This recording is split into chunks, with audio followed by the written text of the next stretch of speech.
Hello everyone, स्वागत है आप सभी लोगों का स्टडी स्पॉट पर। मेरा नाम है फैज़ खान और आज हम डिस्कस करेंगे टॉप 10 वर्ड्स जो द हिंदू न्यूज़पेपर से लिए गए हैं। सेशन स्टार्ट करने से पहले आपसे एक रिक्वेस्ट और करना चाहूँगा, अगर आप इस चैनल पर नए हैं तो चैनल को सब्सक्राइब ज़रूर कीजिएगा और अपने दोस्तों के साथ भी इस वीडियो को शेयर कीजिएगा। दोस्तों स्टार्ट करते हैं फर्स्ट वर्ड से। First word is asinine. Asinine एक एडजेक्टिव की तरह यूज होता है जिसका मतलब होता है एक्सट्रीमली स्टूपिड और फुलिश। एक्सट्रीमली स्टूपिड यानी बहुत ही ज़्यादा बकवास या फिर बेवकूफ़। किसी व्यक्ति को आप बोल सकते हैं एसिनाइन, जो व्यक्ति बहुत ही बेवकूफ़ होता है, जिसको कोई बातें समझ में नहीं आती हैं, उसे आप क्या कहते हैं, एसिनाइन बोलते हैं। इसके सिनोनिम्स हो जाएंगे स्टूपिड, फुलिश या फिर पॉइंटलेस। एंटोनिम्स जुडिशियस, प्रूडेंट या फिर sagacious. Sentence it was asinine to run into the street like that, यानी इस तरह से रास्ते में भागना, गली में भागना क्या है, एक एसिनाइन है, बेवकूफ़ी वाला काम है। Next word is obfuscate. Verb की तरह यूज होता है जिसका मतलब होता है अस्पष्ट करना। किसी चीज को कॉम्प्लिकेटेड बनाना, कंफ्यूजिंग बनाना, उसे क्या कहते हैं, ऑब्फस्केट कहते हैं। रेंडर ऑब्सकोर, अनक्लियर और अनइंटेलिजिबल, यानी किसी चीज को आप अनक्लियर कर देते हैं, अस्पष्ट कर देते हैं, उसे क्या कहते हैं, ऑब्फस्केट कहते हैं। इसके सिनोनिम्स हो जाएंगे ऑब्सक्योर, कंफ्यूज या फिर complicate. Antonyms clarify, clear up या फिर simplify. Sentence she was criticized for using arguments that obfuscated the main issue, यानी वह क्रिटिसाइज की गई, उसने जो मेन इशू था उसको अनक्लियर करने के लिए, कॉम्प्लिकेटेड करने के लिए उसने एक आर्ग्यूमेंट खड़ी कर दी, वहां पर बहुत सारी बहस की उसने, जिसकी वजह से उसको क्रिटिसाइज किया गया और इस तरह की आर्ग्यूमेंट करके मेन इशू को उसने कॉम्प्लिकेट बना दिया, लोगों के सामने से अस्पष्ट कर दिया। Next word is commensurate. Adjective की तरह यूज होता है करस्पॉन्डिंग इन साइज और डिग्री, इन प्रोपोर्शन। किसी चीज को अनुरूप बनाना, राइट, इक्वल बनाना, एक दूसरे के समान हो कोई चीजें, उन्हें क्या कहते हैं, कमेंसुएट कहते हैं। इसके सिनोनिम्स हो जाएंगे इक्विवेलेंट, इक्वल या फिर करस्पॉन्डिंग। इसके एंटोनिम्स हो जाएंगे डिस्प्रपोर्शनेट या फिर unbalanced. Sentence the pay should be commensurate with the work, यानी जो पे होना चाहिए, जो वेजेस मिलता है, सैलरी मिलता है, वह कमेंसुएट होना चाहिए, समान होना चाहिए, बराबर होना चाहिए काम के, यानी जितना आप काम करते हैं उसके हिसाब से जो आपको पैसा मिलता है वह समान होना चाहिए, जितनी मेहनत लगती है उसके हिसाब से ही पैसा मिलना चाहिए। Next word is neck. Noun की तरह यूज होता है एन एक्वायर्ड और natural skill eight performing task, यानी आपके पास कोई इस प्रकार का स्किल होता है जो आपने, आपके अंदर नेचुरली हो या आपने एक्वायर किया हो, सीखा हो, राइट।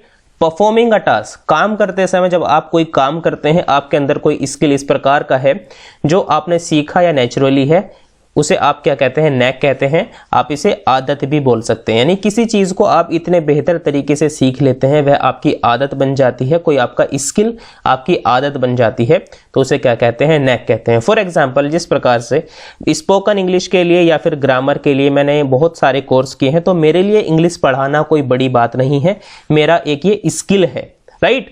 तो आप इसे क्या कह सकते हैं, ये नेक है, ओके। इसके सिनोनिम्स हो जाएंगे एप्टीट्यूड, एप्टनेस या फिर स्किल। एंटोनिम्स इनएबिलिटी या फिर incapacity. Sentence he has a neck for saying the wrong thing, यानी कोई व्यक्ति है, उसके अंदर एक आदत है कि वह हर टाइम गलत बात ही कहता है, राइट, यानी हर चीज को वह गलत ही कहता है, उसके अंदर इस प्रकार की आदत है, तो आप इसको इस तरह से यूज कर सकते हैं।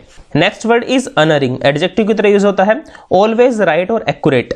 कोई चीज अचूक होती है, यानी जिस प्रकार से कंप्यूटर काम करता है या बहुत सारी मशीन काम करती हैं जिनमें एक्यूरेसी 100% रहती है, उनमें चूक नहीं होती है। कोई चीज अचूक होती है, राइट, एक्यूरेट रहती है, उसे क्या कहते हैं, अनरिंग कहते हैं, राइट। सिनोनिम्स हो जाएंगे इसके अनफेलिंग, अनफेलिबल या फिर अनस्वेरिंग।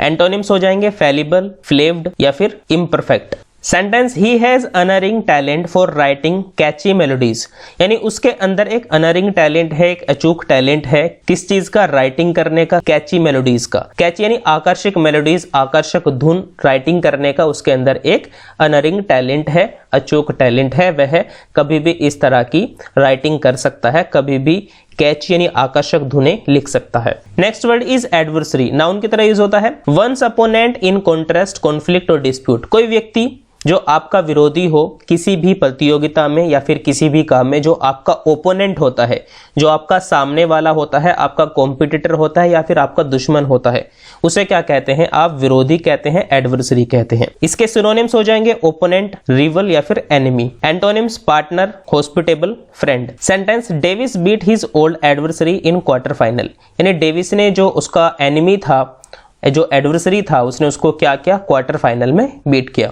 Next word is diminutive. Adjective की तरह यूज होता है एक्सट्रीमली और यूजुअली स्मॉल। कोई चीज स्मॉल होती है, छोटी होती है, उसे आप क्या कहते हैं?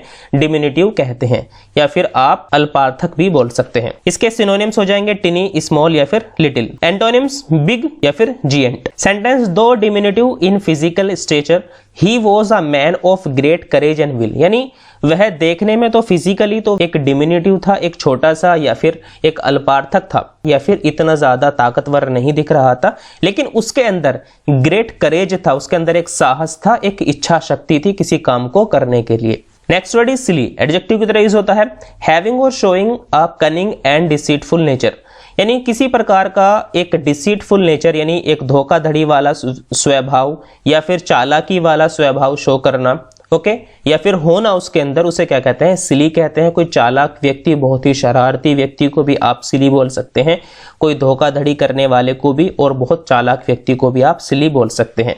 सिनोनिम्स हो जाएंगे इसके कनिंग या फिर क्रिफ्टी या फिर clever. Antonyms guileless, ingenuous, innocent. Sentence people consider foxes as clever but silly animals, लोग लोमड़ी को कंसीडर करते हैं एक क्लेवर, एक चालाक, एंड सिली एनिमल्स, एक शरारती एनिमल्स कंसीडर करते हैं।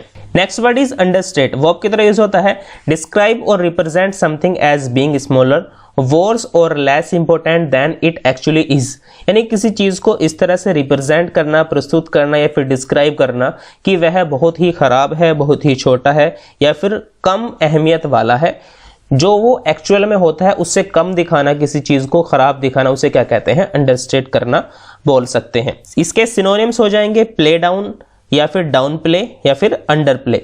एंटोनिम्स एग्जैजरेट, ओवरडू या फिर overdraw. Sentence the press has understated the extent of the problem, जो प्रेस है उसने अंडरस्टेटेड कर दिया है, जो प्रॉब्लम है उसको छोटा दिखाया है, अंडरस्टेट किया है। एक्चुअल में जो प्रॉब्लम थी उसको प्रेस ने छोटा करके दिखाया है। Next word is presage. Verb की तरह यूज होता है of an event be sign और warning that something typically something bad will happen, यानी किसी चीज के बारे में पहले से एक साइन मिल जाना, एक वार्निंग मिल जाना कि बहुत ही गलत होने वाला है, कुछ खराब होने वाला है, उसे आप क्या कहते हैं? प्रिसेज कहते हैं। किसी चीज के बारे में पूर्व सूचना मिलना प्रिसेज कहलाता है। इसके सिनोनिम्स हो जाएंगे पोर्टेंट या फिर augur, foreshadow. Sentence those black clouds presage a storm, यानी जो ब्लैक क्लाउड्स हैं, जो बादल आ रहे हैं, काले बादल आ रहे हैं, वो प्रिसेज करते हैं, एक क्लू देते हैं, एक वार्निंग देते हैं कि तूफान आ सकता है, राइट। सो दोस्तों आज की वीडियो में इतना ही रखेंगे। आई होप कि आपको ये वर्ड्स जरूर पसंद आए होंगे। आपसे फिर से रिक्वेस्ट करना चाहूंगा, अगर आप इस चैनल पर नए हैं तो चैनल को सब्सक्राइब जरूर कीजिएगा और अपने दोस्तों के साथ भी इस वीडियो को शेयर कीजिएगा। Thank you so much for watching this video. Bye.